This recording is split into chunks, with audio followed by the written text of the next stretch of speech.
Hello, everybody. Welcome to the next episode of Star Wars Real Talk Live. Today we have a good buddy of mine, Jedi-Mackios. How you doing, man?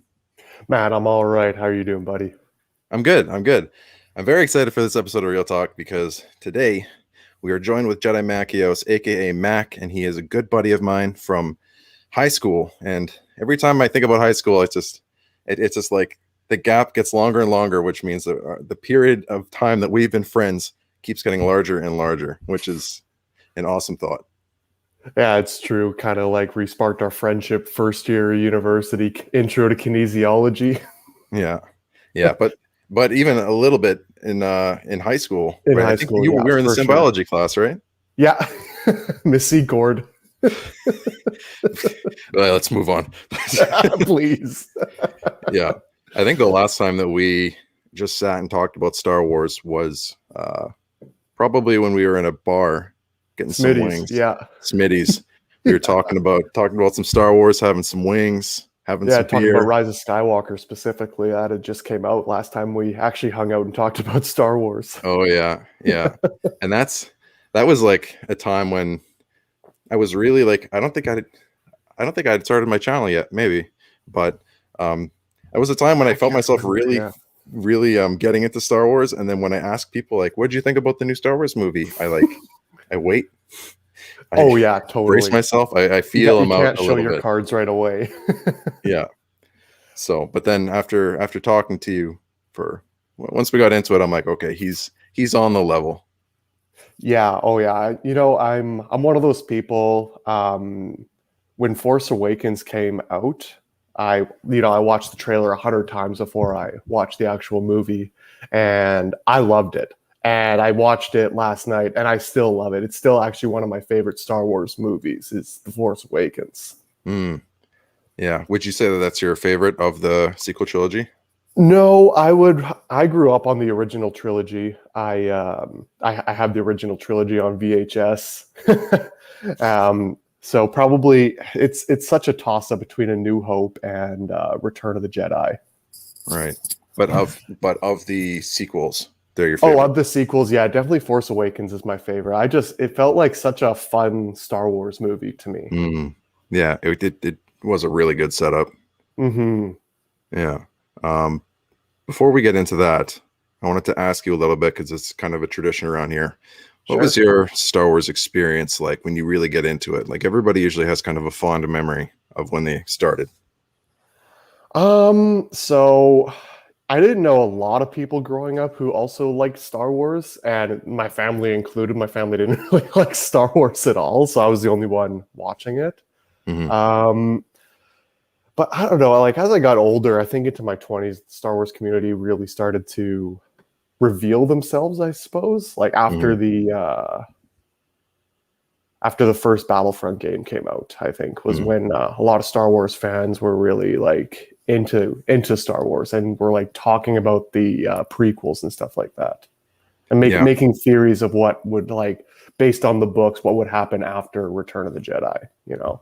Yeah. I like to call that era right there before the sequels like just the prime time for any Star Wars theory, ever.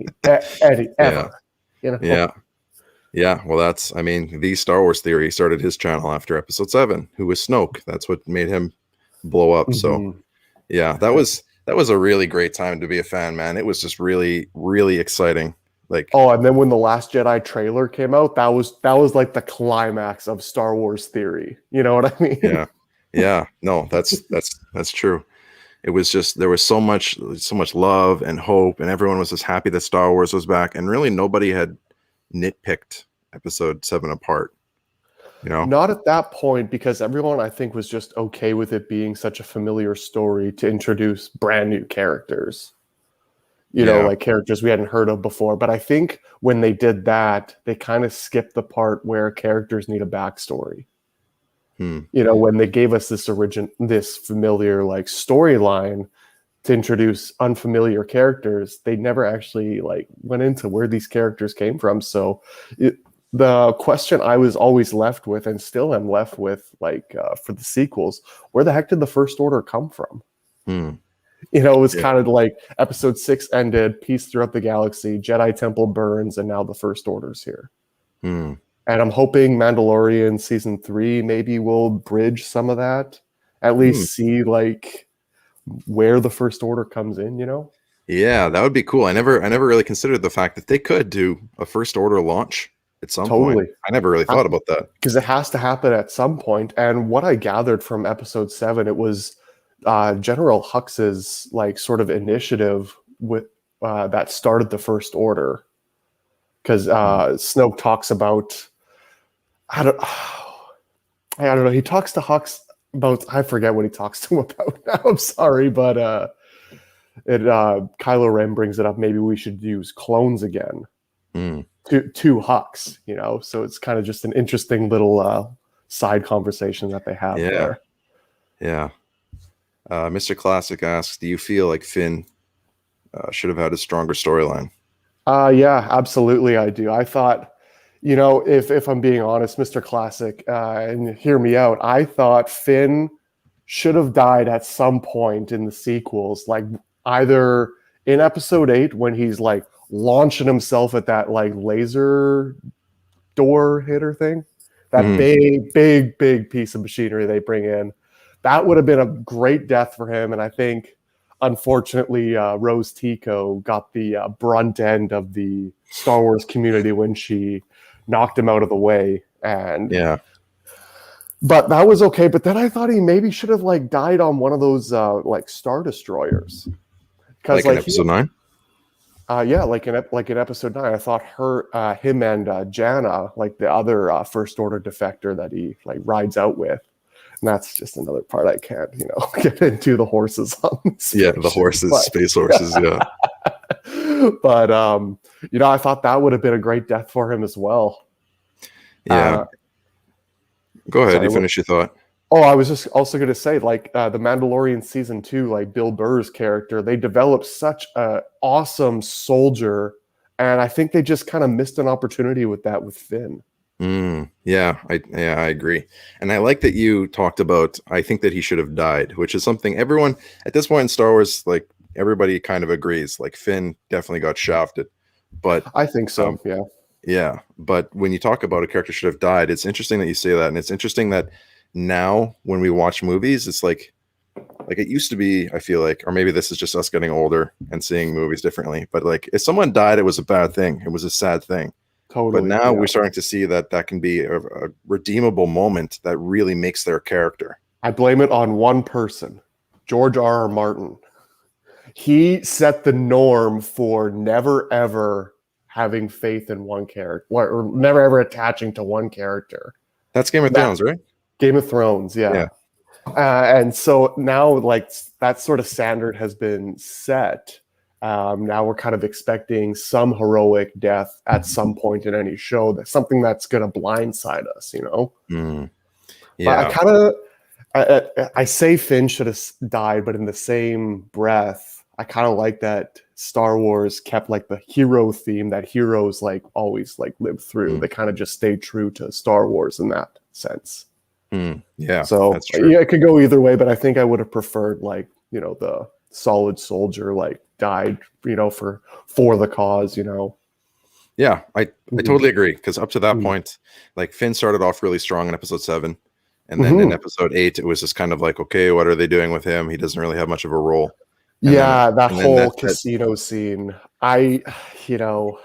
Yeah, even watching it at the time in the theater, I'm like, this is cool and everything, like world building a little bit, but like I'm kind of nervous how much time this is taking for them to figure this out. I know, and I think it was only cool because we had no idea what was going to happen, you know, in the casino. You know, are they going to get this master like infiltrator? Oh no, they don't. Okay, and that's another thing. We could do a whole thing on just The Last Jedi, the common theme of failure, and it's a very common theme throughout the movie. You know, like they fail to get away. Rey doesn't actually complete her training with Luke. Kylo Ren doesn't get Rey to join him. Luke dies, you know. All this like stuff, the resistance is essentially snuffed out. It's just failure throughout the movie. And it's almost It's almost brilliant, but it's not, and I don't think it's going to age as well as the prequels did. Yeah, I think Kylo totally Ren agree. will. I think Okay. Kylo Ren will really age well as like time goes on. Yeah, I totally agree. He seems to be a bit of a fan favorite, and I'm glad that you brought up Kylo Ren because there's a lot to talk about when it comes to Oh him. my goodness, tons. And like I was watching episode 7 yesterday, and there was like a very flighty theory when it happened, like when Kylo Ren kills Han Solo. You know, that I've heard like a bunch of people say it was actually Han Solo that pressed the button on Kylo Ren's lightsaber. I heard that too.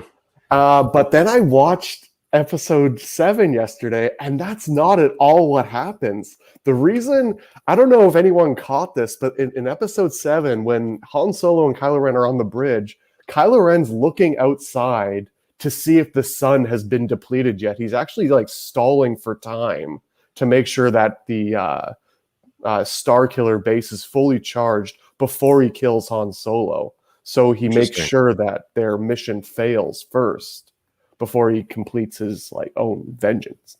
That's interesting. Yeah, I never thought about like just that. a little thing that you might have missed if you weren't looking for it, or we're watching through the sequels for the 5th time.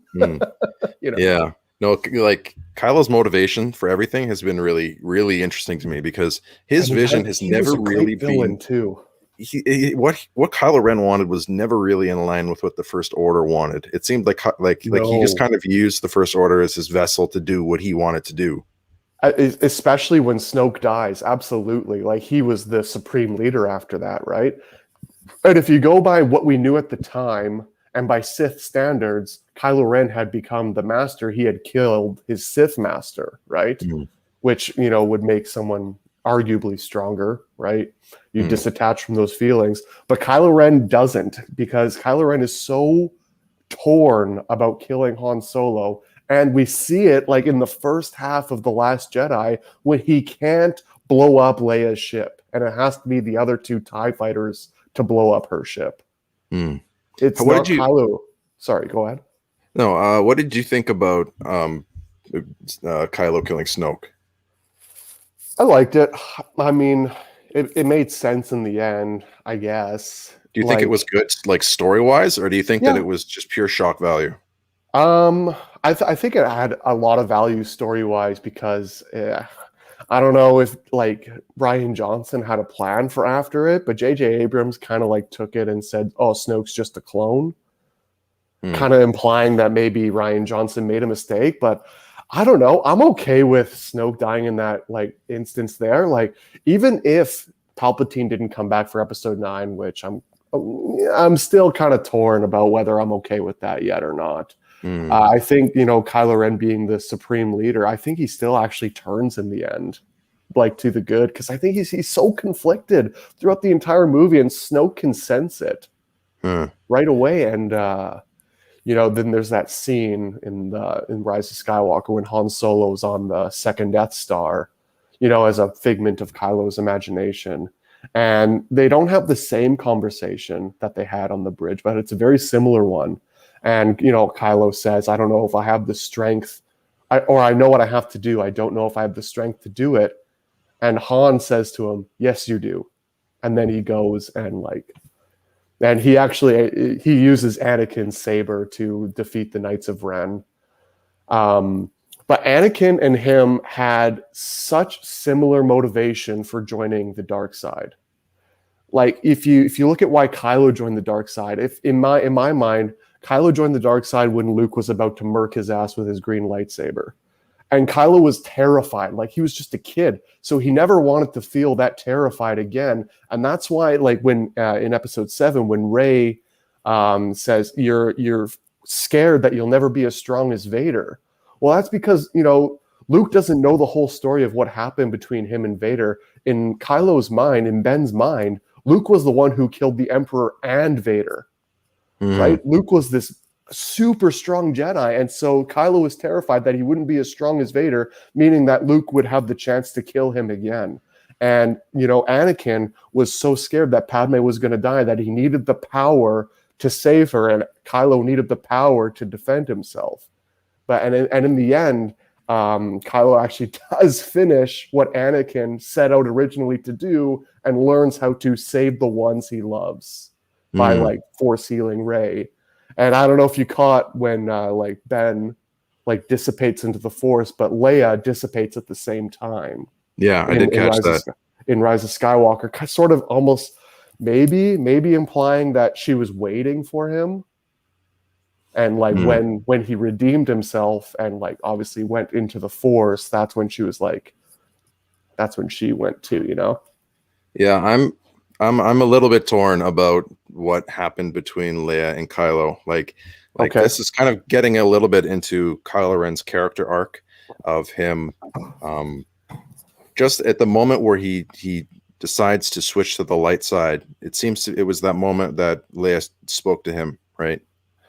Yeah, she's like whispered Ben, and then she died, and so he felt her die right away. But Rey doesn't feel Leia die until she kills Kylo, and then she feels, oh my goodness, like Leia's dead, and that's why she kind of holds the lightsaber in his gut for a little while there, because she's gutted. Yeah. There's a lot of the stuff with Kylo's motivation, it just doesn't totally. Okay, question. You were talking about Luke striking down Kylo feeling afraid, right? Yeah. But you also said that Kylo saw Luke killing Vader as his grandfather, and you're saying that he was seeing that as not a good thing to do.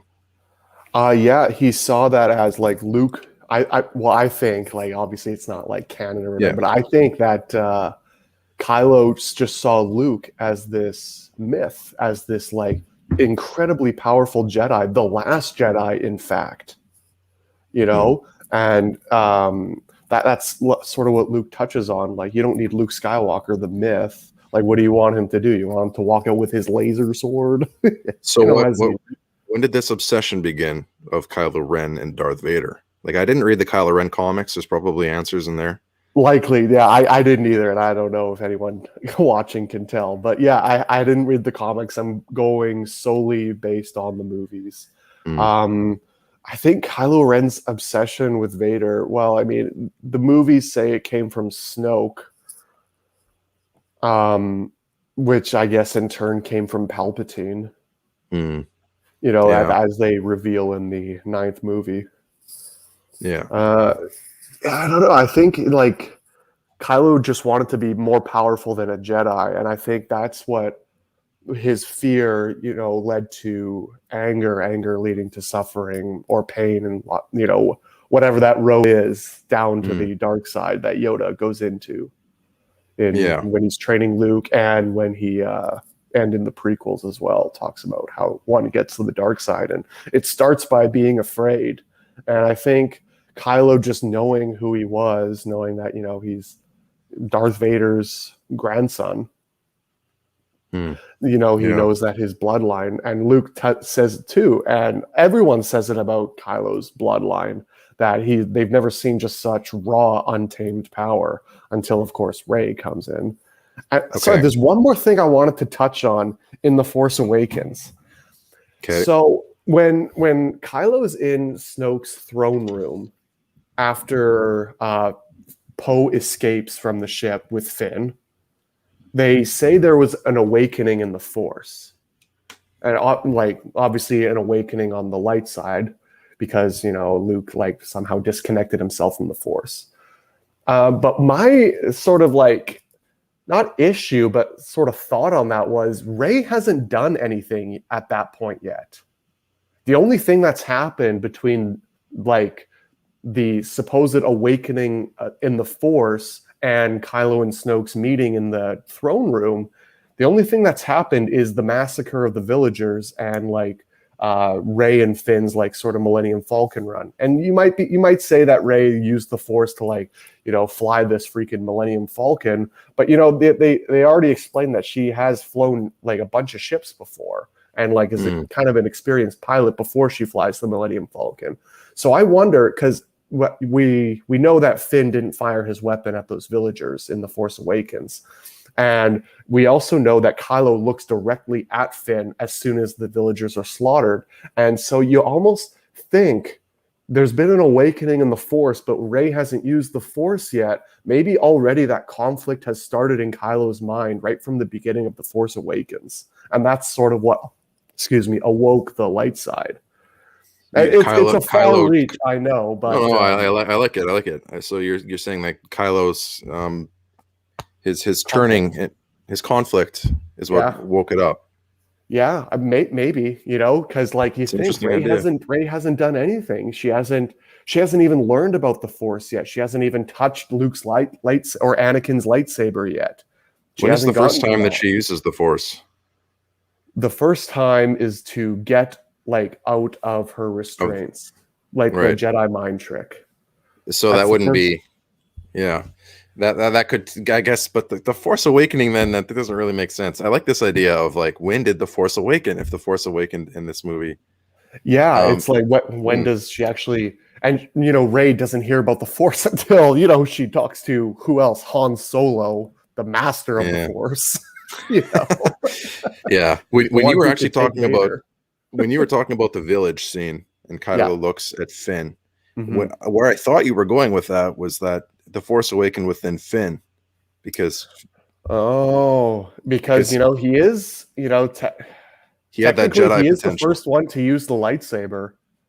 Yeah, and it's obviously that's not the case, but it seems like that is a bold theory too. They could have really took off with Finn's storyline if they had stuck to that one. I think that would have been super bold though, and probably never would have aired in China. So they gave him the lightsaber, right, in episode 7. Everyone was cool with it. Everyone liked the Jedi setup. Yep. And then nothing really happened in episode 8, but then in episode 9, he has this awakening with the Force within himself, and he starts to kind of like use the Force to sense things and stuff. It feels kind of like a tug of war, doesn't it?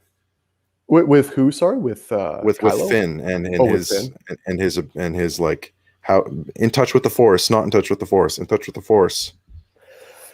Yeah, I don't know if Finn was ever, you could consider him Force sensitive. If he was, but he wasn't. He wasn't in the Rise of Skywalker. No, he wasn't. No, I thought that he was like sensing things. Like in that final, he sensed where the array tower was that they had to blow up, the shield thing. I think he just knew that because he was like, he knew what it looked like and knew approximately where it would be because of his First Order experience. Didn't he say, "I feel it"? When they asked, "How do you know that?" Yeah, yeah. It seems very much like a Force thing. Yeah.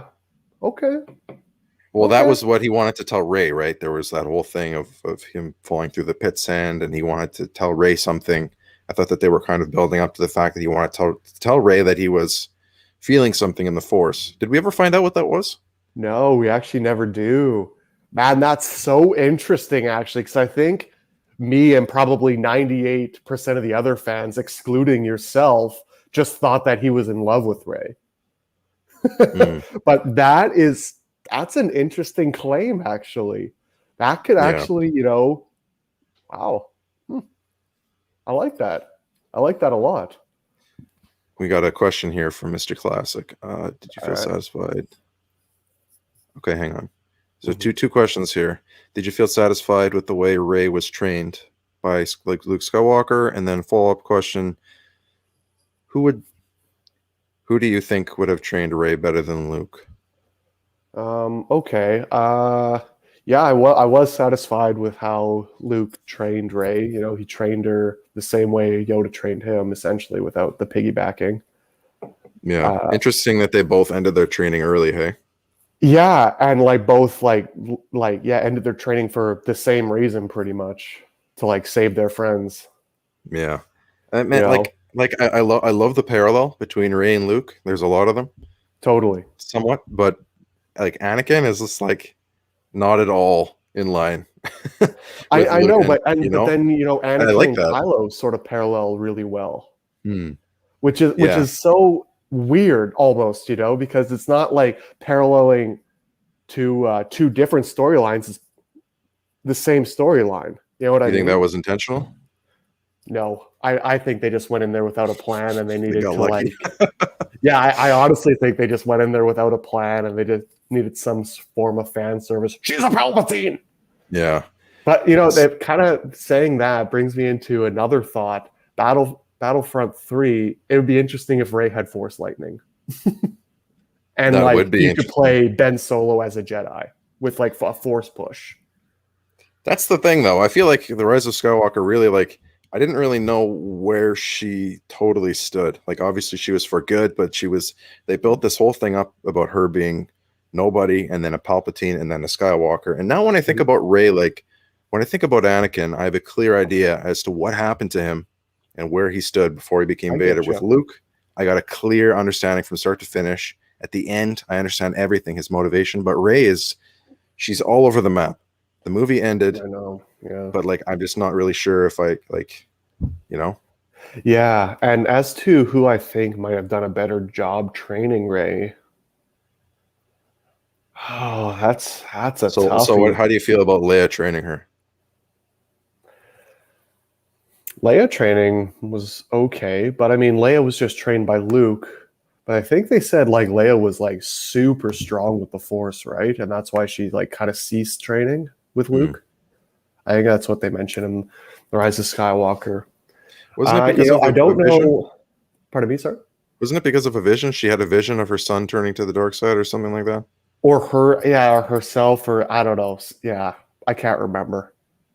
I know. I just watched it and I can't remember. That's kind of just goes That's to not a good thing. That's super kind of forgettable. Yeah. That's not a great point for the sequels. No. Yeah.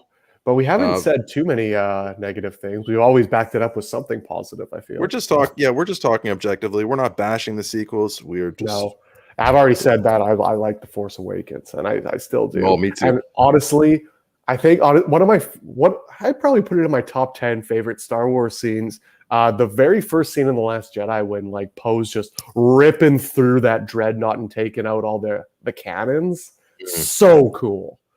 And like seeing that in theaters, like you literally just felt like you were in his X-Wing, like swaying and going like super fast. So Poe was one of the few people I thought was done like he was. I get him. I know his motivation that all is the way a Star through. Wars character. Absolutely. Yeah. You need some people that are kind of true to themselves the whole way through, Yeah. Poe is definitely like the hotshot pilot. Absolutely. Okay. Question for you. With Mr. Katie, I see your question. We'll get to that in a second. But with Han Solo, a lot of people say that he had one of the best character arcs in all of Star Wars. Whereas, like, to me, Han Solo kind of always felt like Han Solo, like all the way through. Like he had redeemable moments, but for Han Solo, he felt very true to himself the whole way through. What are your thoughts on that? I think he definitely had a huge development, and I think it started over sort of his love of Leia's passion of her rebellion. And the famous scene in episode 5, I love you, I know. I think he definitely has some development because he's just a smuggler looking for money in the start of episode 4. Then he comes back to knock Vader's ship out of Luke's way so that he can like launch the torpedoes into the Death Star. And then in episode 5, he like helps with the rebellion escape, and then he's supposed to be on his way, but he ends up protecting Leia the whole time and escorting her to Cloud City. And now in episode 6, he's General Solo leading the ground assault on the forest moon of Endor to disable the second Death Star's shields. So like he goes from Han Solo smuggler to General Solo, like leader of the rebellion. True. Okay, so then, and this is nitpicking at The Force Awakens, but this is a fair question, I think. Some people were upset that Han Solo just kind of went back to being a dirty smuggler, getting into trouble, and like now he's like he's old and like he's just back into his same old shit. So from the end of episode 6, where he's like a general and a leader, and he's changed his ways seemingly, and The Force Awakens, he's divorced, he's still getting into shit. I think we all know the answer to that question, and that's Ben Solo turning to Kylo Ren.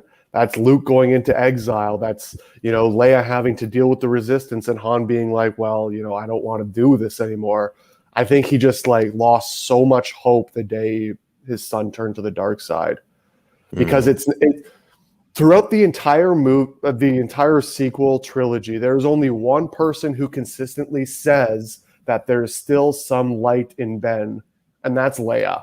Han believes his son is gone. Luke believes he's gone. Rey believes he's gone. Everyone believes he's gone. He's gone except for Leia, who never lost hope in him. And so I think that's why Han, went back to his ways, because like, oh, he doesn't know how to be a father. Clearly, his son turned to the dark side. After like he's supposed to have his like father's like good-natured heart, as Snoke points out to Kylo Ren. Snoke calls Han a good guy. You have your father's good-natured heart. That's what he says in Episode 8. And I think just Han seeing his son turn to the dark side was too much for him, and he had to just get out of. He had to become neutral again. He couldn't be part of the Resistance or rebellion and fighting against something. He had to only fight for himself, because that was the only thing he could control. That's 10 out of 10. Good answer. But like in response to the light side comment, like everyone thought that he was lost, right? Except for Leia. But the theme with Kylo Ren is that he's being pulled to the light constantly. That's his struggle. He's being pulled. Yeah, so it sounds to me like there is quite a bit of light in him. He's conflicting it. He has trouble doing the things he's supposed to do because he's being pulled. Do you know what he does when he feels all these calls to the light? Is he goes and just does an evil thing. He goes and like destroys kills an entire village, or gives the order to. Or at the start of Episode 9, he's just slaughtering that alien race to get like that Sith holocron. So do you think his pull to the light side is just being overshadowed by his dark deeds? I think he's just trying to overcompensate. I think he thinks it's a scale. The more bad things you do, the farther to the dark side you go, which in essence, okay, sure. But I think your heart has to be in it. I don't think his heart ever was. I think, he loved his mom too much. That's what it was, I think. Yeah. And that's finish your thought. Go ahead. I was just going to say he couldn't push himself all the way to the darkness, because there was one thing he always wanted to keep true, and that was not to like let his mom down. And that's what Han tells him, or that's what he thinks Han tells him in Episode 9. Your mom's dead, but like what she stood for isn't. And that's when he goes and fights Palpatine. Yeah. I think Kylo's pull to the light side was easily my most favorite part of the sequels, because it's such a refreshing idea, and he was being pulled throughout the whole trilogy to the light side, and then in the end he caves. But I feel like it doesn't really line up with what he's doing, and maybe that's intentional. But like he seems like in Episode 7, this is my view on Kylo Ren's arc. Okay, in Episode 7. It's very obvious where he stands. He's trying to be a bad dude, but he's being pulled to the light constantly.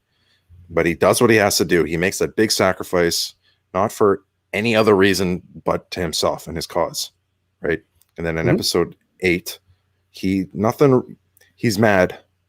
That's pretty much it. He's just mad. The whole movie, he has temper tantrums. It's just an extension of where he was in Episode 7. In Episode 7, he had all these temper tantrums, and I loved it. It was like my favorite part of Kylo Ren was his temper tantrums, because he's like, it just shows that he doesn't have like a good mentor. Like he doesn't have Palpatine just always in the other room.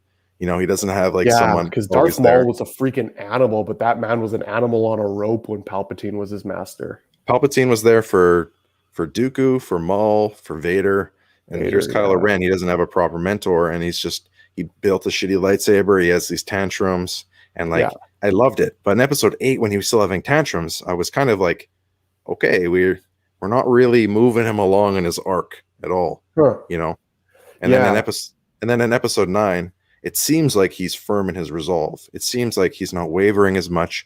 And then right at the end, he does a flip and he's with the good side now because Leia speaks a thought into him or whatever.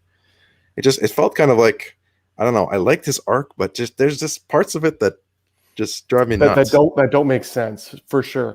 Now, here's how I see Kylo Ren's arc. I see in Episode 7 a confused adolescent teenager, right? Because he's probably, I don't know, he's probably around, I'd say he's like 17 or 18 in like episode 7, right? Or maybe younger, maybe 16. I don't know. I'd say you're about right. Yeah, he's definitely like not an adult. I think we can agree on that. He's not a man at that point. And then, by the end of episode 7, he's like killed his father and he's like conflicted about it, but not really, because he thinks that the First Order will eventually like destroy the Resistance planet because, they just destroyed the New Republic. And so now Starkiller Base has been blown up and Kylo Ren goes back to Snoke to complete his training or whatever. Mm-hmm. And now at the start of episode 8, we see the last of the Resistance trying to like flee the planet. And here's Kylo Ren. What the heck is he doing? Having this like force connection with Rey when she's doing her training with Luke. And then Rey surrenders herself. And then her and Kylo have this huge throne room like fight scene where Kylo kills Snoke because he thinks that's the right thing to do. And maybe like Rey at the time was like, oh, he's getting pulled farther to the light, but she doesn't know that he killed Snoke for his own selfish reasons. Mm. Because there's that kind of like almost funny scene when Hux walks into the throne room, everyone's dead, and it looks like Kylo's dead too, and he's about to shoot Kylo, and Kylo like moves and says, I'm the supreme leader now. So now he's gone from General Hux's lackey and Snoke's lackey to supreme leader of the entire First Order. How did you feel about that? To sort of interrupt you. No, that's okay. I didn't mind it. I thought okay. When I saw him sort of like take his place on Snoke's throne, I was really excited for episode 9 because I was like, oh man, let's go. He's going to become a good villain. Because Snoke's gone, maybe Kylo Ren will actually live up to like the Vader Palpatine, Sith reign. Man, that's what I was hoping and thinking for episode 9. And then that first scene came in. He's just hacking these like alien guys. I'm like, oh yeah. It's like the supreme leader, Kylo Ren, is just like leading the First Order to find like this final order on Exegol, to find this new Sith fleet, and Palpatine's alive. I think just take Palpatine out of the equation and just let Kylo Ren or Rey be the ultimate villain. 100%. Maybe totally agree in the with throne you. room, like Kylo kills Snoke, and Rey's like, oh yeah, maybe if I can kill Kylo, then I can be like, maybe she feels a pull to the darkness, because it's so easy for her to resist it. Like when in episode 8. Like she's like feels this call to the darkness, and she immediately just dives into that pool, and Luke's like, you didn't even stop, you didn't even think, you just ran into the darkness. And I was like, okay, they're toying with something right now, and then they never had the balls to go for it. I know. I wish. I know you're a big fan of like Dark Rey. I think she would have. I made that whole video about it, right? I think that's such I totally agree with you too, though. The villain becoming good and the hero becoming the villain. Just imagine the kind of epic last battle we would have had. Oh my goodness! But the only unfortunate part of that is you kind of have to set that up in the first video. It was already being set up. I know, but they never had a foreshadowed Rey's turn constantly. Yeah, and there were so many moments. It's effortless for her to just resist it, which makes you think like, why did all these like Jedi or whatever, like the Inquisitor in Fallen Order, like the Temple Guard, right, is one of the Inquisitors, right? Yeah. Like he just becomes a Sith so quickly. And with Rey, it's like, oh no, I can just stay on the good side, even though I've only like talked to one or two Force users in my entire life. I've only talked to Kylo Ren, one who wants to get to the dark side, and then Luke Skywalker, like months and months later, and he's not even connected to the Force. Like, how is it so easy for Rey to resist the dark side? But I'm going on a tangent right now. No, I like it. I'm glad someone's no one really talks about why it was so easy for her to resist. We just know that she has these trials and she resists. She's super powerful, but explain it. Like, don't leave us waiting till episode 9 to find out she's a Palpatine. If we knew she was a Palpatine in episode 7, like, that would have been so cool. Yeah, and here's why the Palpatine thing would have worked so well is that what is Rey's motivation for doing anything other than just being a good person? Yeah, there was only one driving force that I can think of, and that was she longed for a sense of belonging, which she found in the Resistance, and she longed for that sense of belonging from her family, right? She really cared about where her parents were. She cared about where she came from. She cared about her legacy. That seemed to be her driving force, like her alternative or her whatever.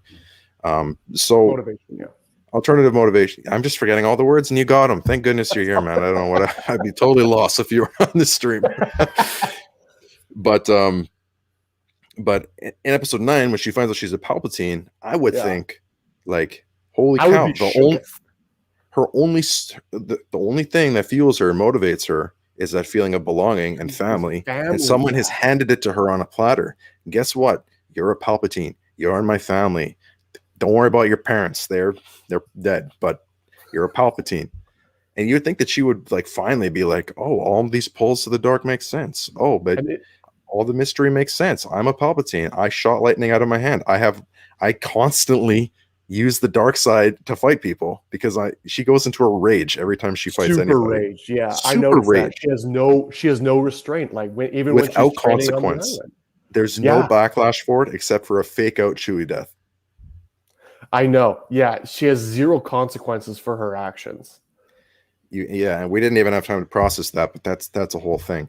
I'm just saying that is the whole thing. Yeah, it makes sense. It felt like they were setting her up to be the villain, and then that didn't happen. And then we got that one. Everyone's like wet dream came true when we got that like one force vision of Rey holding a double-sided red lightsaber.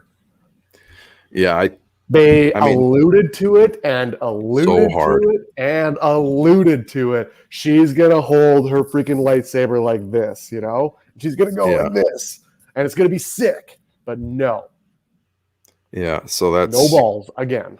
Well, that's the thing is like, if she's gonna resist the dark side the whole time and be the hero at the end, fine.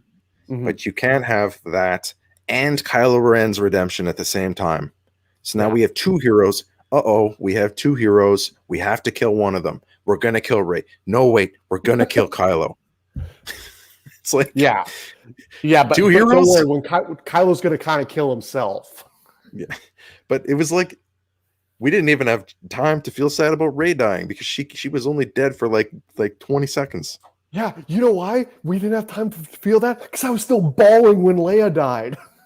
Yeah, we're still trying to process. Wait, is Chewbacca alive? I'm not sure.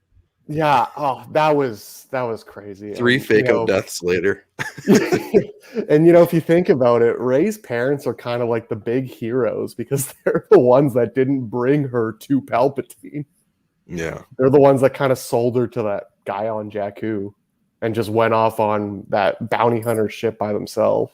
Those are the real heroes of the sequel trilogy. And we don't even know their freaking names. We don't even know what they look like. We don't even know where they came in or how they even became the offspring of the Emperor Palpatine. Like, that seems like a big detail to leave out. I couldn't even remember what had happened to them, honestly. They were like sacrificed with that ceremonial dagger or whatever. Right. And like, it's like he's an emperor.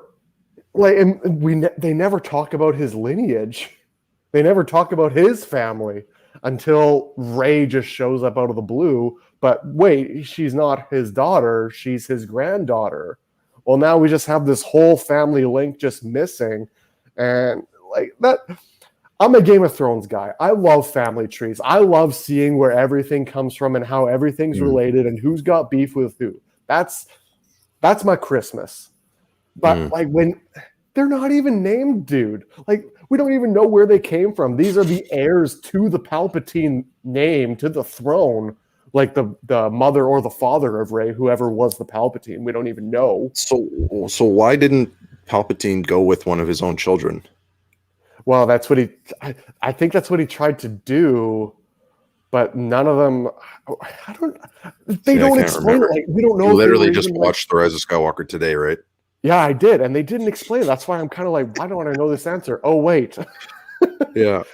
Like, were they force sensitive? Were they not force sensitive? Like, they're the, in the That's the big lineage. question mark for me. Why didn't he just go with his own children? I'm sure that there's a book out there that explains it, but I hate that I have to have that thought, I I'm know, sure the answer's out there somewhere in a and it's book that like, I well, haven't why read. didn't he go for his own children? And maybe that sounds like a better storyline than the entire sequels, if I'm being honest. Like, what these parents of Rey resisting Emperor Palpatine and like not like bringing their daughter Rey, to see him. So if these guys were force sensitive, like, was there a battle? Did they get taken to Exegol? Where did they get taken to? Mm. Like, and Yeah. why did they? How did they end up on Jakku? Like, why did they leave Rey there? Did they know she was going to be taken care of? Mm. And like, there's a whole sequel trilogy on just how Rey's parents came to be, how they came to have Rey, how they came to be on Jakku, and then how they came to just randomly die, and Rey just grows up to be the most powerful Jedi of all time. I guess they were just thinking like those are the only loose ends of the sequels. Yeah, I mean, if they just slowed the action down a little bit, and just because like the Rise thing of is, Skywalker could have been 3 movies. Am I right? yeah, I mean the themes of the sequels are all good. They're all solid themes.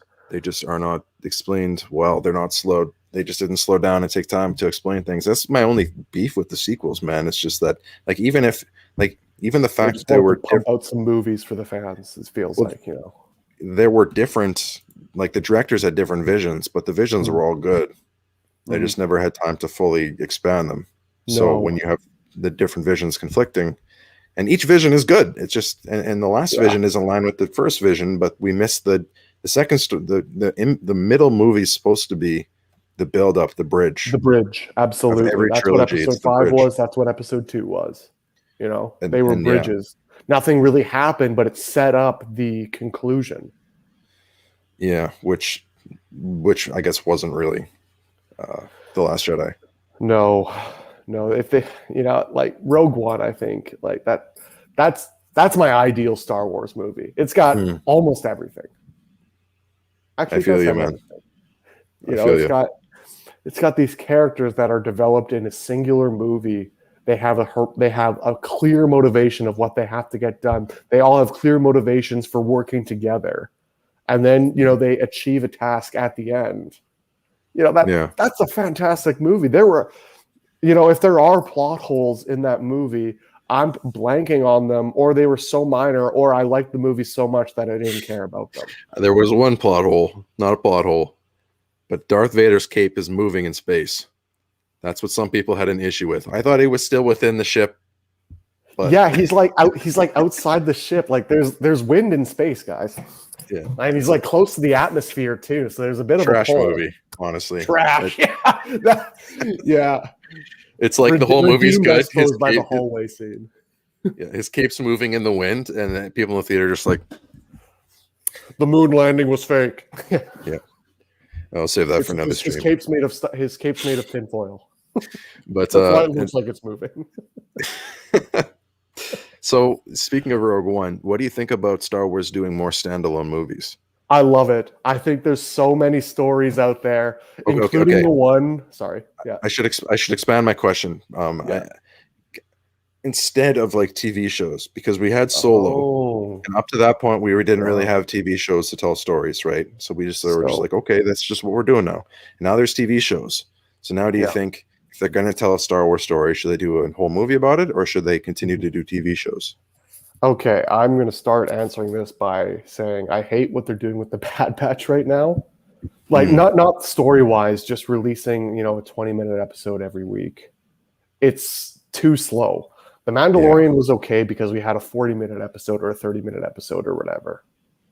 You felt like you were watching a mini movie.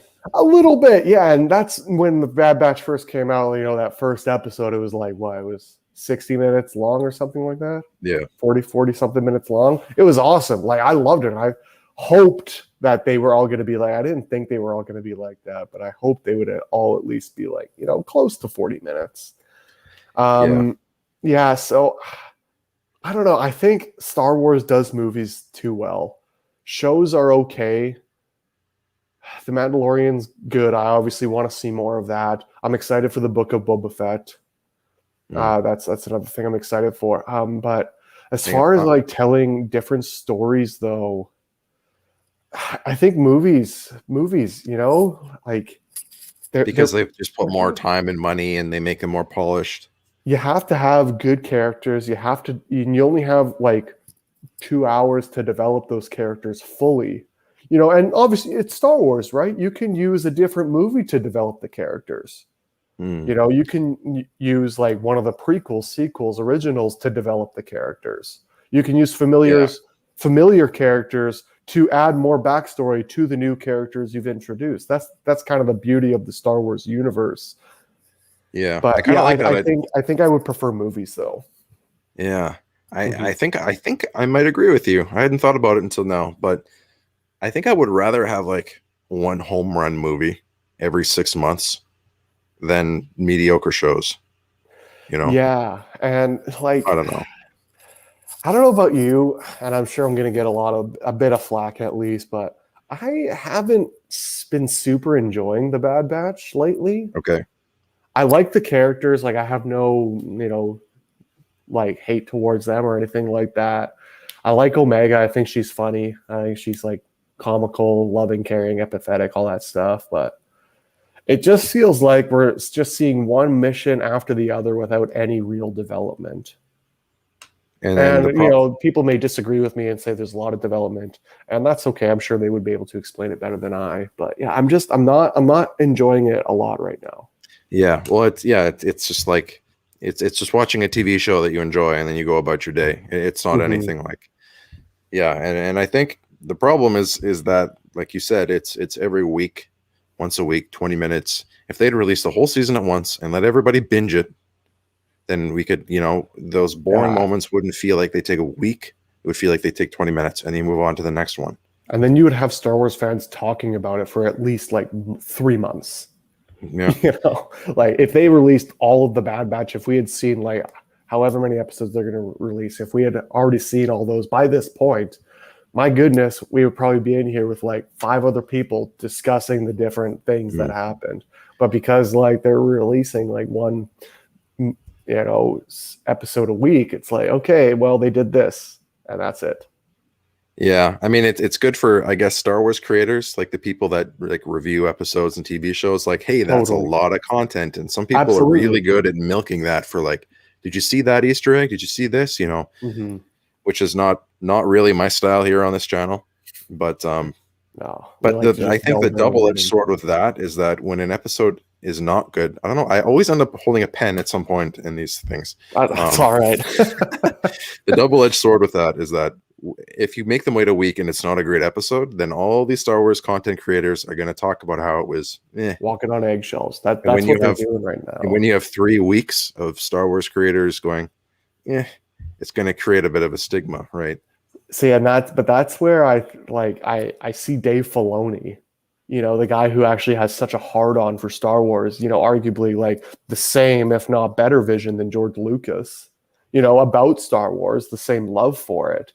And I think the fans like trust him after, the Clone Wars season 7, after the Mandalorian, like that. So I don't think they're walking necessarily on eggshells. I said eggshells, you didn't say eggshells, but they're not like, I don't think they're as worried of releasing about like a quote unquote bad episode. You know what I mean? Because I think the fans are in the corner of Star Wars now that Dave Filoni is executive creative director or whatever. So it's true. We're not initially tearing everything down as soon as we get it. No, we're giving it the benefit of the doubt at this point. And I think we're going to see like a brand new fans of Star Wars now, because I think the slowly but surely the fandom is getting less and less toxic about like the sequels. We're starting to learn, you did a video on it, like we're starting to learn it's time to let it go. When the prequels came out, that shit was just a big old green screen, but they aged well. They got a bit of flack. Jar Jar got so much hate for so long, and so did like Hayden Christensen. Eventually we said like, wow, actually Hayden Christensen is playing a moody teenager and he sounds like a moody teenager, you know? And so I think maybe the sequels won't get to that redeemable quality that the prequels have currently. But I think we, 5-7 years down the road, we'll look back on the sequel trilogy and be like, wow, Kylo Ren was a great villain for 2.5 movies. And then but we always see that internal conflict in him. So his turn, it makes sense. But, it just could have happened sooner, I think. No, I agree with you. I think the aging thing is such an interesting thing to think about, because the more time passes, the more people remember him for like 3 or 4 things. They're going to remember his internal conflict being pulled to the light. They're going to remember him killing his father. They're going to remember his mother saving him. They're going to remember him becoming a hero at the end. They're not going to remember all the question marks or the little nitpicky things, right? Yeah, but the just one big question mark, I guess, it would just be Rey. That's the only huge question mark of the series. Yeah. Rey. I won't touch her, man. I don't touch her on this channel. I don't even. No, it's not worth it. It's been talked about so much, and I was a believer. I always thought Rey was going to be a Kenobi. That was my thing. We had good reason to believe that she was a Kenobi. She used a mind trick as her first Force ability. There was that whole Kenobi and what was her name? Satine Kryze, the leader of Mandalore before Darth Maul killed her. Bo-Katan? No, that was her sister. Okay, yeah. Obi-Wan had a thing with Satine. Oh, Satine. Sorry, I don't know where my mind was there. I was not. That's okay, bud. Yeah. Sorry, I was reading a yeah, and I keep seeing not, I don't know how to describe them, not memes, but there's Satine's cousin or first or nephew or something like that. A lot of people think that maybe it was her and Obi-Wan's love child, because they kind of covered up how he was born and shit like that. And I think Obi-Wan would have left the Jedi Order for her, would Maul have not have killed her. That's an interesting thing to unpack as well. Where would Obi-Wan have ended up if Maul had actually stayed dead in Episode 1? Yeah. So Obi-Wan, that's an interesting thing. Nobody really talks about Obi-Wan. I considered doing that as a video. Not much anymore. He was a huge topic, when before Episode 8 came out, because we thought Rey's parents were finally going to get revealed in Episode 8, but they weren't. And then, people realized that Obi-Wan was one of the greatest Jedi of all time. Never ever straying from the path of the Jedi, really ever at all. He's never tempted. Yeah. So do you think that makes him a less interesting character? No, almost, because we have young Obi-Wan, we have adolescent Obi-Wan, we have Jedi Master Obi-Wan, and then we have old hermit Obi-Wan. We have almost his whole life recorded. And don't get me wrong, I am very excited for this Kenobi series. I just don't know what they're going to talk about. What's going to happen? Maybe, is Ezra going to show up in the Kenobi series? Maybe. I really doubt it. I really doubt it. Okay. I think he's going to be in Ahsoka's show. Okay. Maybe Ahsoka shows up in the Kenobi series, snooping around Tatooine trying to find Anakin's offspring. I can't really see that. I think that they're putting their eggs in different baskets now. When they're putting everybody... Ahsoka with her Ezra story, and the Book of Boba Fett takes place years after Obi-Wan's dead. Okay, so how in The Mandalorian we had so many crossovers with all these different characters, right? Which was super cool, right? Or not crossovers, cameos. We had a lot of awesome cameos, but in the Kenobi show, I kind of don't want there to be that many cameos. I don't want someone else to share an episode with Obi-Wan. I want Obi-Wan to get his scene. I want Darth Vader to get his scene. That's it. I don't want anyone else. I want as much airtime as I can get on those two people. Just out exclusively them. Yeah. Exclusively. What do you what are you kind of expecting, I guess, then from this Kenobi series? Because I have no idea what to expect at this point. I think there's going to be Obi-Wan is going to be doing his thing. Darth Vader is going to be doing his thing. There's going to be two different storylines happening. I think that this is just what I think, or maybe just what I want to see. But Obi-Wan's story and Darth Vader's story are going to be running parallel. Every 10 minutes or so, they'll switch over back and forth. And then it'll be kind of a situation where their timelines connect. Darth Vader figures out where Obi-Wan is or something like that. There's conflict, then things separate, and then maybe it builds up again at the end for like a big, for like a battle or just a conversation or something. Okay. I like that. I like that. I don't really know what Obi-Wan is going to be doing on his planet. I don't know how much story there is there because he didn't. Yeah. I don't think that he never left Tatooine once he got there. So like, aside from breaking up bar fights, like there was, you've seen that fan film where he protects Luke, right, from the Empire. Have you seen that one? Yeah. I have actually. That was fantastic. So that, like, just like copy paste that into the Kenobi show, like that's perfect. But aside from that, I don't know what else there could be. Uncle Ben and Peru. I don't know. Yeah. Or Uncle Owen. Sorry, Uncle Owen. My bad, not Uncle Ben. Yeah, I knew what you meant. So but, I like, think maybe he like visits Jabba. Maybe like we see some interaction of like Boba and Obi-Wan, because like Boba's kind of working for Jabba at that point, right? Yeah. Or Boba's like young, like when Obi-Wan gets to Tatooine.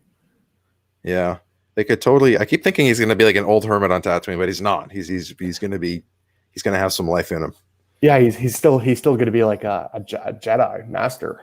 Yeah. Or so they could totally just they could totally introduce a new villain for Obi-Wan to deal with. Like he might get caught up in some, could be Jabba just roughing up like innocent people on Tatooine or something like that.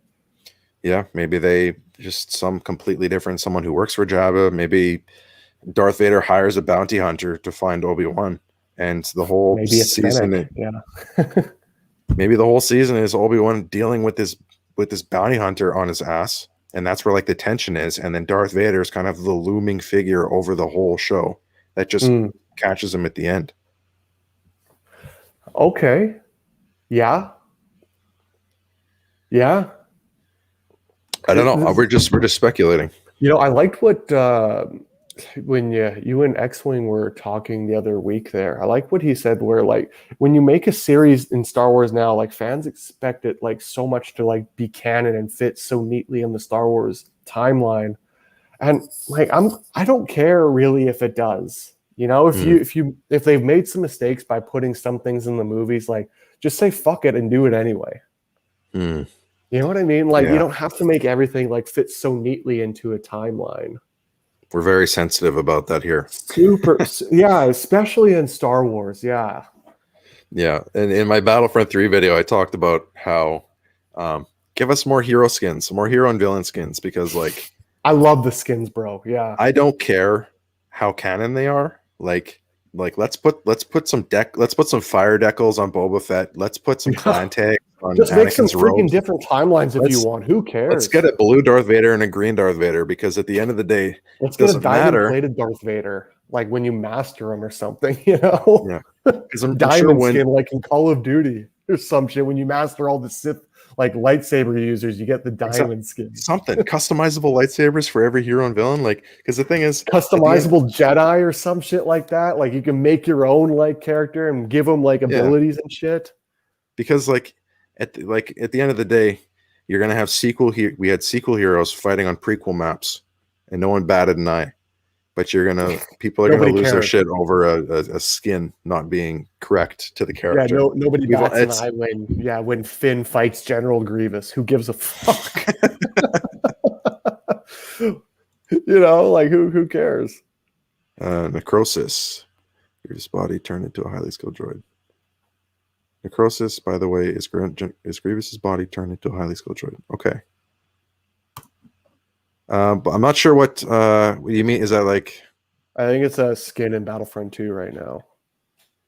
Oh, okay. Right, that like kind of beat up Grievous skin. I think that's Necrosis. Okay. Maybe. I could be wrong. But... Yeah. Oh, I totally forgot about this question. Mr. Katie, who I'm now seeing as Mr. Fett. Top 5 characters you want to see in the Book of Boba. I don't even know if I can think of 5 characters. 5 characters. I want to see that guy who had Boba's armor, like in the first episode of season 2 of Mandalorian. I forget his name. The sheriff. That was Tatooine, right? Yeah. I want to say yes. Yeah. I think so. Because I Boba can't Fett was remember. there. He I was on want the to see planet. him though. I think that was kind of an interesting storyline. Yeah, But that's I totally love see what that. the Mandalorian did with that. Like they just had that storyline and then they just left it alone to develop on its own. You know. Yeah, Another character I want to see. I want to see Bosk in the Book of yeah. Boba Fett. Just bring all the bounty hunters, man. That's it. Yeah, IG-88. I want to see like all the bounty hunters, like that bounty hunter Dengar. droid. Yeah, Dengar. I don't know if I I don't know. want their. I want to see maybe some flashbacks to Jango Fett. Yeah, some flashbacks to him as a kid with his dad. That'd be. Yeah, because We they would spent all a be ton of crying. time together on Camino, and it looks like Boba like went with them when Jango went on his bounty hunter missions. So Yeah, it'd be cool if they ended up if they went back to Camino. I wonder what Camino was like at that time. I wonder what it looks. I wonder if the Bad Batch is maybe going to get into what maybe a modern Camino looks like today. Yeah, Another character I want to see in the Book of Boba Fett. Cad Bane. That's a good one, Mr. Fett. Oh, Cad Bane. I think I posted something of Cad Bane in the Discord, and yeah, he was one of my favorite characters throughout the Clone Wars TV series. My goodness, he was such a badass bounty hunter. Super cool. Super and he was the one that put the dent in Boba's helmet, right? Yeah. Yeah, I think he so. was the one that put that famous bullet dent, so we could get a little bit of maybe flashback I actually on don't that or remember something. That's cool though. If that's what happened, It's not. We haven't seen that yet, so okay. So there's no way that you would know that unless you read about it or something like that. Another good bounty hunter to see in the Book of Boba Fett. Yeah, there's a ton of bounty hunters. I hope they really get into the bounty hunter guild and kind of just say like fuck the Jedis and the Sith. Who gives a shit? Let's look at some bounty hunters now. Let's look at that bounty hunter world. Yeah, part of me keeps thinking that they're like Boba Fett is like all his adventures are going to be on Tatooine, but that's 100% not the case. Like he's got the slave one. Slave one, yeah. He could spend 10% of the show on Tatooine. He could be off doing brand new Boba adventures.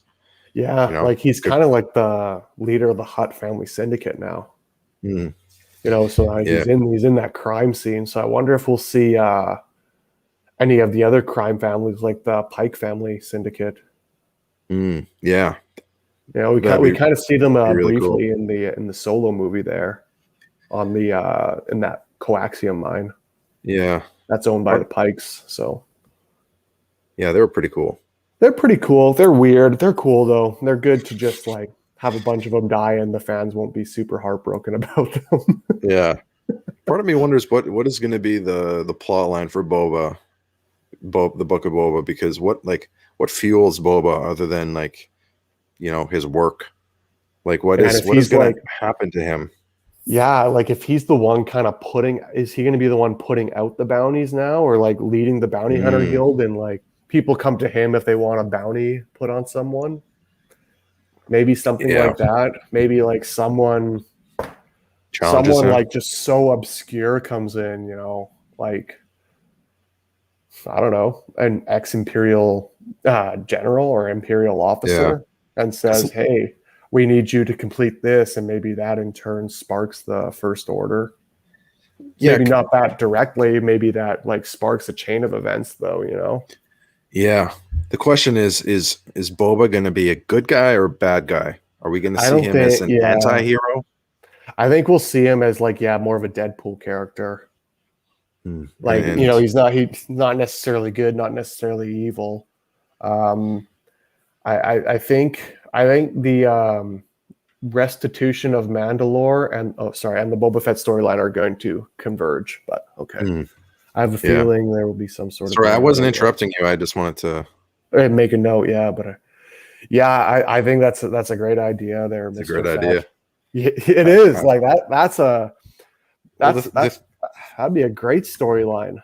The thing that's interesting is that he's starting on top, Hunger Game style. You know, he's not fighting for the throne. He has it already. Yeah, he just killed. What's his name?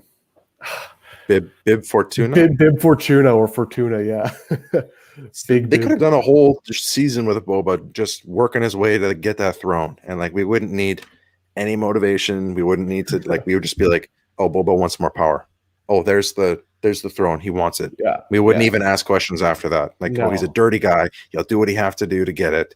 We wouldn't motivation, good guy, bad guy wouldn't matter because we get it. It's a Yeah. guy reaching for power, like in Game of Thrones. But now he's got it. So like, You know, he's not the underdog anymore. I loved how they did that though. Like they kind of just reinforced the badassery of this Boba Fett character. He literally just walks into that hut palace and just like kills anyone who stands in his way. No questions asked. You know what I mean? I love that. Yeah. Possibly other bounty hunters will go for the throne. Yeah, I don't. I think Boba Fett, like I think they really in the original trilogy, they really tried to like make Boba Fett like a really badass bounty hunter by like giving him all that custom armor and stuff.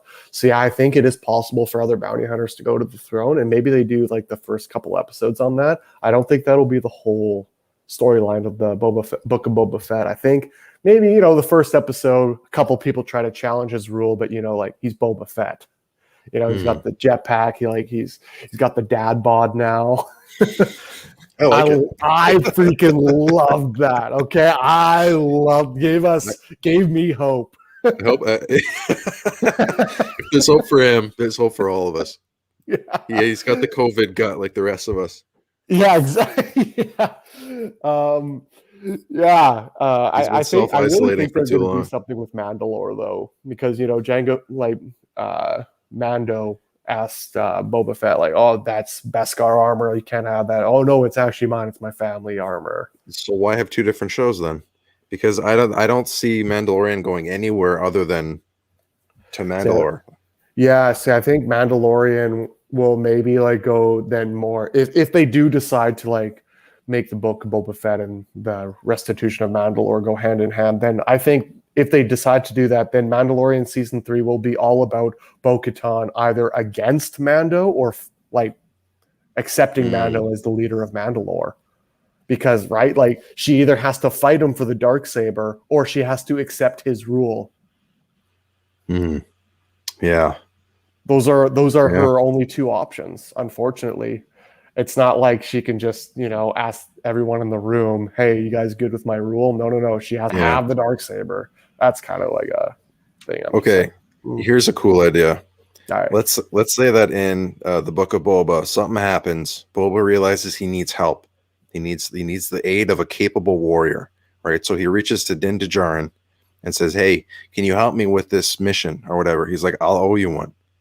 And then and then later in the Mandalorian season 3, the final battle's happening. They're sieging Mandalore, like they're retaking it, and they say, "Hey Boba, I need to call in that favor," and then that's Boba's connection back to the Mandalorian to help him retake. I like that actually, because I don't know how they're going to interlink without the IOUs, because there's always these with favors and and I think at this point in the Mandalorian, you kind of just have to let Grogu go and don't expect him back for another 3 or 4 years.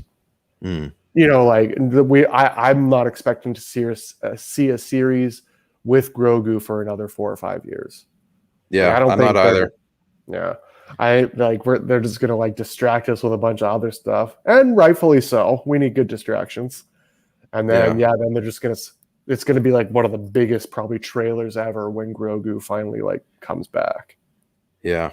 I've said this before 100 times on my channel. I think Grogu is the Hail Mary that's not going to hit the end zone for 20 years. Yeah, not going to drop, and then when it does drop, is it going to be a touchdown?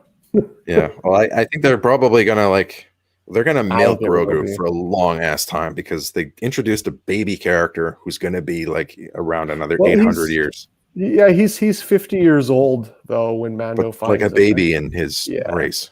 But Yoda started training people when he was like 80 or 100 or something like that. I thought, right?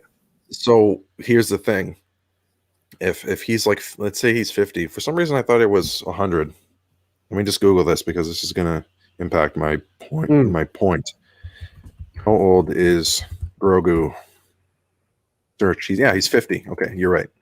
So if in that amount of time he's like still a baby, in another 20 years, all the characters that we know currently know him they're going to be very old, but Grogu is probably still going to be, he's going to be like a kid, maybe, walking around. Like maybe he'll be a toddler at that point. Like, how long is it going to take for Grogu to actually become a character with a personality? And a voice. Yeah. And are they going to have to do massive time skips between his ages? Because if you do, you're going to lose all the characters that know him. You're going to have to start fresh every time. Actually, you know who did a great job with those massive time skips? If you've seen the Witcher series on Netflix. I haven't finished it, no. They do like 100-year time skips and it works. So it is possible to do correctly. That's my only point with that. But the thing, I guess that could work for Star Wars, because if they do these massive time skips, then they're kind of like they're creating this timeline, these big jumps with Grogu. And then you can this is what Star Wars does. Like, that's what they do. They create these giant generational gaps, and then they fill all the gaps. Yeah. So they could be just setting the timeline super far. They wouldn't even need. But then, I don't know. There's so much potential. And the other thing you have to be worried about if you're like the Star Wars franchise is we kind of live in like a generation where we lose interest in things so quickly. So if they leave the Grogu storyline too long, you might get to a point where people are like, oh, but we've already concluded The Mandalorian or the Book of Boba Fett. I don't really care at this point what happened to Grogu. It's unlikely, but it's possible. Yeah, that's true. But like you said, I can't see them doing anything with it for a long time. Like this Luke Skywalker taking Grogu away, like that scratched an itch a lot of us had for a long time. Yeah, like gave Luke some a little bit of redemption. So it gave him a little bit of redemption, and now he's off with Grogu, and now we know, like, we're curious how it goes, but we could totally, like, in my mind, I'm like, okay, Luke's training Grogu. I'm good. Like, let's let that marinate for a little bit. Yeah. I'm surprised they didn't do anything with Grogu, and everyone had all these theories about Grogu. Being said, though, there's a time limit now. If the whole thing's canon, there's a time limit now between when Luke's training Grogu and when Kylo Ren destroys the Jedi Temple. There's only about probably max 20 years.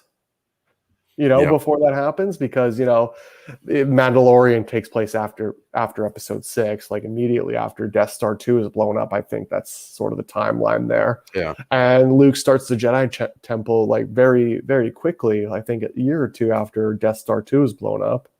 And then the temple's destroyed when Kylo is like a teenager, or like very close to episode 7. So, you don't know how long it took for, Kylo or Ben Solo to be born. But there's a crunch for sure. Because then where's Grogu when Luke goes to his island? Did he die? Did he get away? Did Ahsoka take him maybe? And if they answer that question, they're going to have to do it during sequel time. Right? Yes. And that's like, probably the most dangerous time. Because now you're redeeming the sequels, right? With The Mandalorian or with Grogu's timeline, with Grogu's story. You're do you think that? Yeah, I totally interrupted you, and I'm sorry. No, that's okay. I was just Do you think that the Disney is going to now distance themselves from the sequels a little bit, because it kind of seems like that's the way that they're going? So like it seems kind of dangerous almost to make any kind of content in sequel time, especially considering the fact that the Resistance animated series didn't catch on at all. There is. I watched the first episode. I was so done. I was like, this is stupid. I didn't even watch one. Maybe I'll do a watch party on my channel. I was advised not to watch it, and I was like, you know what? No, it's Star Wars. I like Star Wars. No, I didn't like this. But The Mandalorian season 1 and 2 took place kind of in this eye of the storm of the sequels, right? Like ending of the glorious and magnificent originals in this eye of the storm, going into sequel timeline now. Because season 3, like you have to think the First Order has to be established for the Resistance to be a small fighting force, against them already in Episode 7, right? Yeah. Finn knows like how big the First Order is, and he knows like how big the Resistance is, because he's a First Order trooper, has been his whole life. And like he thinks there's no hope in the Resistance. So that kind of gives you like sort of a scale, I think. Like how big the Resistance is compared to the First Order. And so like what I'm saying, where I'm going with this is the First Order can't just come out of nowhere and rule the entire galaxy in a year. You know what I mean? Like they have to start somewhere, because the New Republic is established. The Empire is gone. Palpatine is dead. Luke Skywalker is the only Jedi left.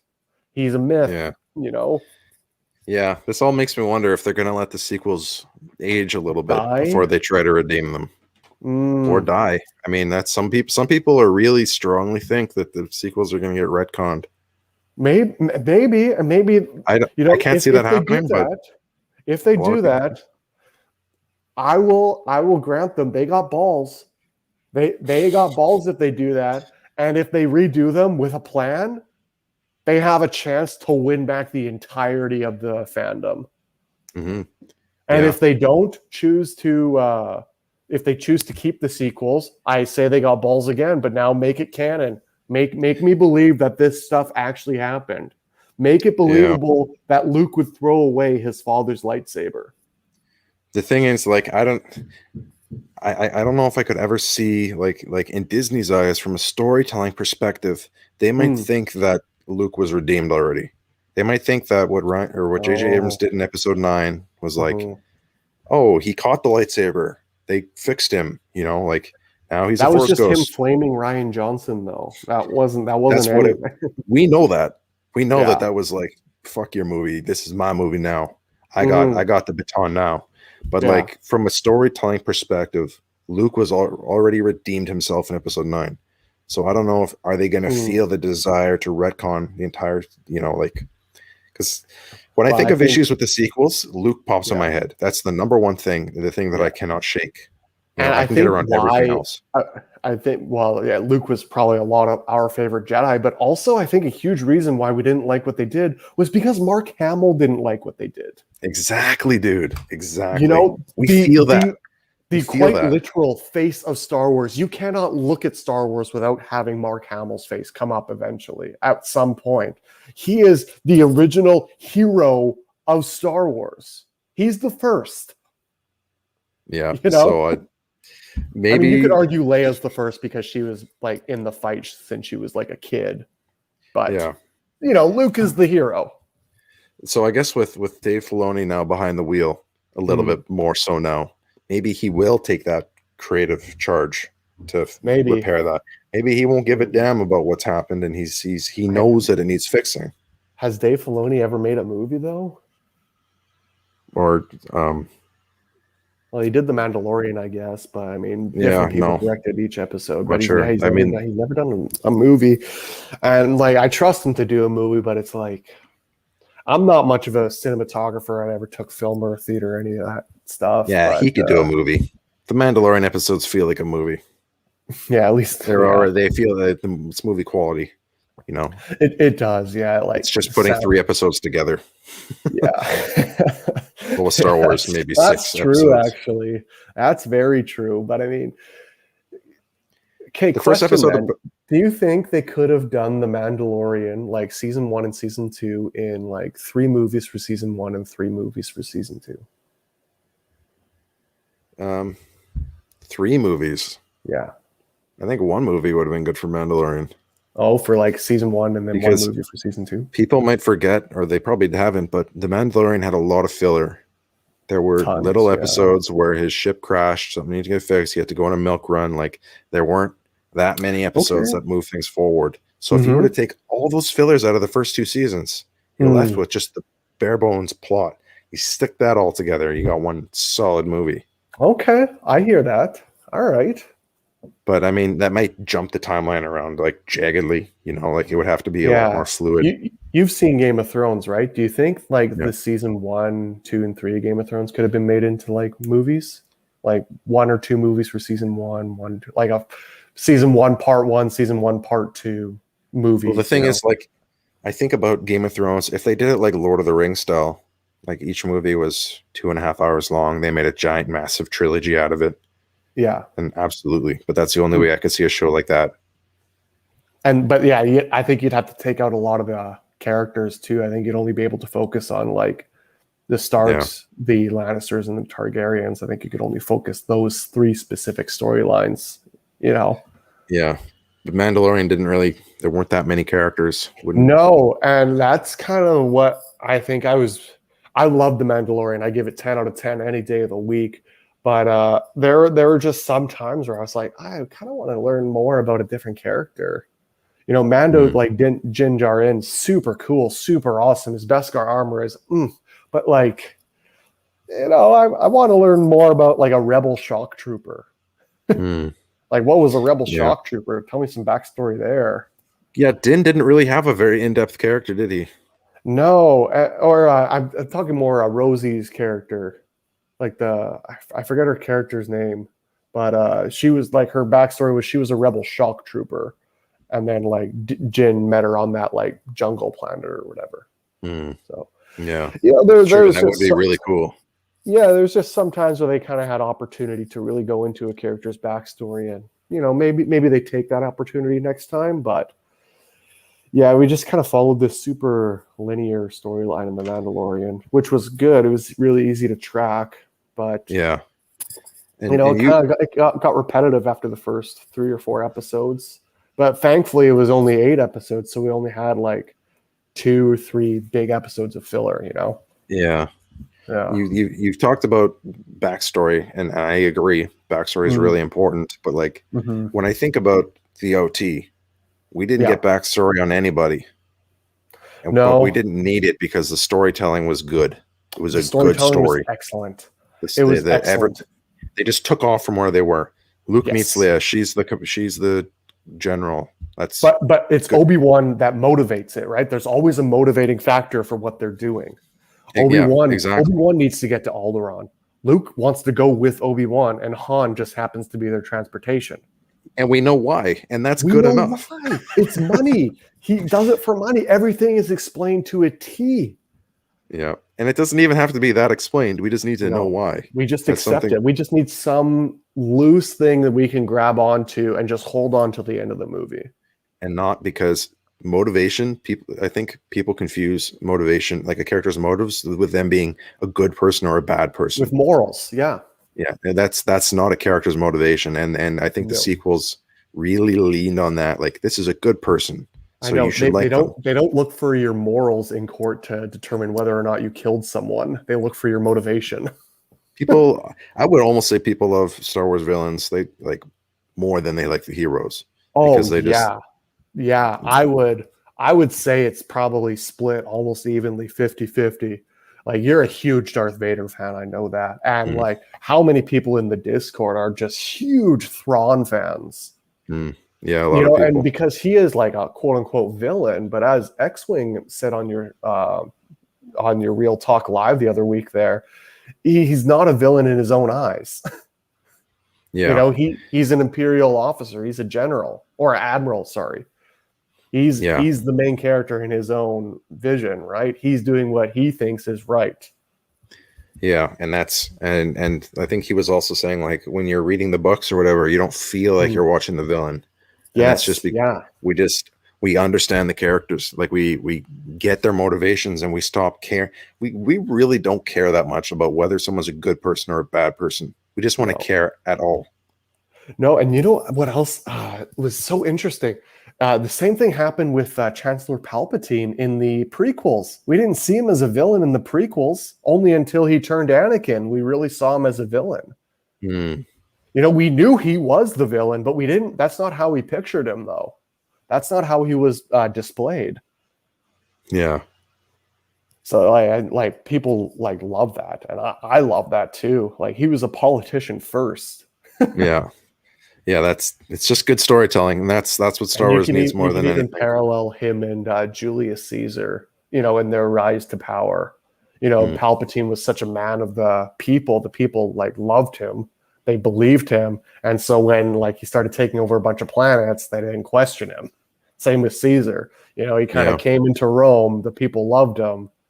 And so they didn't really ask questions when he started like, you know, putting his own legion as the city guard, you know, and like started like taking over, and slowly but surely he starts a line of emperors. So maybe the reason that Mandalorian is so successful is not because is it Din Djarin or Din Djarin? Din Djarin, I think. Din Djarin. Yeah, or Jin Djarin or something like that. Okay. If someone, I know you can't type that out, never mind, it doesn't make sense. But the reason that people love the show so much is they got him, they got his shtick, and they knew his motivation. We knew what was fueling him. Yeah, and we didn't. I guess we didn't really need the backstory. It was a little bit of backstory. What's that? That it was his morals actually that gave him motivation to like not kill Baby Yoda. But that was his motivation then. See, we forget that more like Rey just doing the good thing is not motivation. Jin choosing not to kill Grogu and then realizing that a bunch of bounty hunters are going to try to kill him, that's motivation. Yeah, exactly. It's good because, well, that's an hour and a half, man. I'm going to be honest. I was a little nervous. I didn't think I'd be able to talk for an hour about Star Wars, but I still got a bunch of shit to talk about, you know? Yeah. Well, would you be welcome to coming back on at some point? Oh yeah, definitely, man. I'll come back on. This was super fun. We got some great questions from the chat too. That was great. Yeah. Mr. Fett really showed up today. We see you, buddy. Yeah. We see you, bud. Well, if anyone's watching the stream or rewatching it after it's been aired, this is the part where I remind you that we have a Discord. The link is free in the description. If you just want to join it, we're building an awesome community. And try to beat Mr. Big in blackjack or Mr. Big Fish.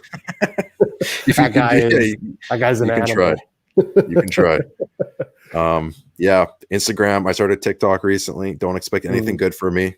And I don't know. Is there anything that you wanna plug? I already put your channel link in the description. Oh yeah, I'm probably not going to post anything on the channel, but I appreciate that. No, I don't got anything to plug. I'm happy to be just a part of the Real Talk community. That's awesome, man. I'm so glad you're here. Well, thank you guys so much for watching. Thank you for joining me, Jedi-Mackios. And no problem. And we will stay tuned for future content. Thank you guys so much for watching. May the Force be with you. See you guys.